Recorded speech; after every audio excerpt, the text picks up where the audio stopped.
What's up guys, I'm J-Dubb, and today I want to show you how I've got this set up. Now I've got the cooling fan unplugged on it right now, and there's a lot of people talking, so if I've got to plug it back in, it's because I don't want to burn the radio up, because these things do get hot. First I'm going to show you, I've got the repeater cut off right now. I'm sure there's a couple guys that have been trying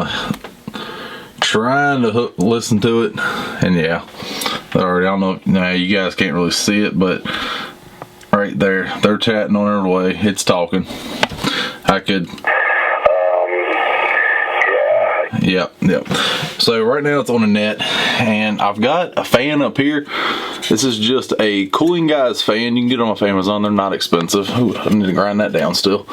But I've still got to take this whole thing apart and repaint it. But I just bent some sheet metal. I put my power supply down here. I don't know if you guys will be able to see that. Here's my power wires. I shortened them up as much as I could. They're screwed right to the lugs. And then I've got some LMR 240, LMR 240 going to all the connections. And this thing is working great. I have got zero issues with it. You can see here, now once again, not the most accurate meter, but it is putting out about 20 watts after the duplexer. And we're sitting on, what is that, a 1.4 SWR. Yep, and 18-20 watts. But once again, just a cheap duplexer, some LMR 240. The workman meter is really because I've got a new antenna up. I want to see how it does in the rain. And then I've got LMR 240 to everything. And then once again, the Retevis repeater radio setup. So I'll put a link down below where I got it on eBay. It was a good price. It was $351, not expensive. They did not send this to me, but they do know I'm making the video, and I'm still working with them. Because if you didn't see my last video, it wasn't putting out 40 watts. But watch, I'm going to show you how hot this thing's been getting just since we've been here. So I'm going to go ahead and plug this back in. You'll see my temperature will come up. Yeah, 120 degrees. Woo, that is smoking hot. The cooling fans on it. The other night we were on a net, and there was people talking on that thing for at least a good hour straight. 104 degrees. That was it. That is the hottest I've been able to get it. That little unit will actually keep track of what it is. It said one day it got up to 105. I've never been able to get it that hot, and we've got people chatting on it all the time. So it does really well. We're already dropping, and they're still chatting away, constantly talking. So this is the setup though, and it has worked great. I got it all down, condensed to one shelf. So I'm gonna go out in the field, show you what this thing will do, show you how it's set up. All right guys, so we are several miles away from the repeater right now, and I've got the KG935G out. Let's do some testing and see how it sounds. So this is several miles out.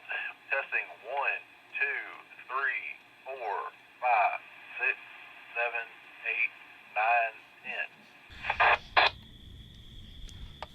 10. That is with the repeater hitting. You can see we are still hitting the repeater. Let's look. Still coming back full bars. Now I'm at an elevated position right now. The repeater is at a lower spot than I am. I am a little bit higher than it, but it's still working fine. That should show you any desense problems that everybody keeps telling me that I'm gonna have and this is not gonna work. Hey, right there, we got it working. All right, so we're at test site number 2, and we're gonna be out here. Now, we don't have very good line of sight. There's actually a mountain in between us, a bunch of houses and a ton of trees, and once again, I think we're like 6.5 miles at this spot. All right, 1, 2, 3, 4, 5, 6, 7, 8. So I hope that shows y'all that there's no desync issues. These things work great. This is a 5-watt radio that is working awesome. So get back to the house and we'll look at some other things. Let me take you in here and show you how it's hooked to the net. So I've got my computer over here in another room on the opposite side of the house.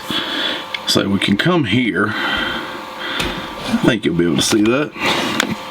So this right here is a program I'm running for my beacon system, and if you saw my other video, when I want it to repeat back to me, this little button here will make it repeat.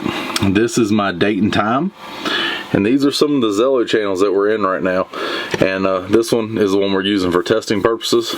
I might stay in that one, I don't know yet, but these are some of the channels that are on it, and that is just so we can do some heat testing. But it's just a cheapo laptop, Walmart laptop. We come right here to a sound card, and we got 2 wires that run up to a KG935G that is programmed to my frequency. And when someone keys up, you'll see it'll flip over, maybe. Well, you'll have to take my word for it. It does flip over. This runs down just a battery eliminator to a power supply. And the secret to getting this whole setup to work is this. A little not a battery eliminator, a little ground loop eliminator. You have to put that in line. If not, your radio will stay keyed up all the time. But this is the quick and dirty setup. I'll put the links down below where you can get these systems. There we go, someone's chatting. See, changes frequency, does great. This is all a Vox setup. Now, if you don't know, a friend of mine is doing some work right now, and maybe if it works, hopefully it'll work, we'll be able to run all this on COM port and not on Vox with a simple plug and play system. But I'll put some links down there. I'll pin the comment maybe when he gets that up and ready. Maybe we'll pin that there and you'll be able to see that, or I'll put a link in the description. We'll put it somewhere so you guys can find it, and I'll do another video on it. But that'll be really great instead of using the Vox system, because the Vox works, but it's hit or miss. It doesn't work great. Back in here, and they're not on it this very second, but yeah, we're back to 104, and there they go talking again. See, back up to 20 watts, and yeah. So I just come back here and feel the back of the radio. It's not really hot. You gotta watch going in between here because those fans will get you. Yeah, it's not super hot anymore. So yeah, it's doing great. It runs on average around 96, 97. I've got mine set up so this big cooling fan cuts on at 91 degrees, and then the smaller ones cut on at 98 degrees. And then they all cut off together. So it'll get up to temperature, and then the big fan will help keep it cool, because it's a lot quieter than the little fans. Alright guys, so that is my look at the Retevis repeater, and tell you how it's working, showing you how I've got mine set up, and it's doing great. It's sitting back here humming right along with zero issues. Guys, if you got anything out of this video, go ahead, hit that like button for me, subscribe to my channel if you're new, and like always, take someone outdoors.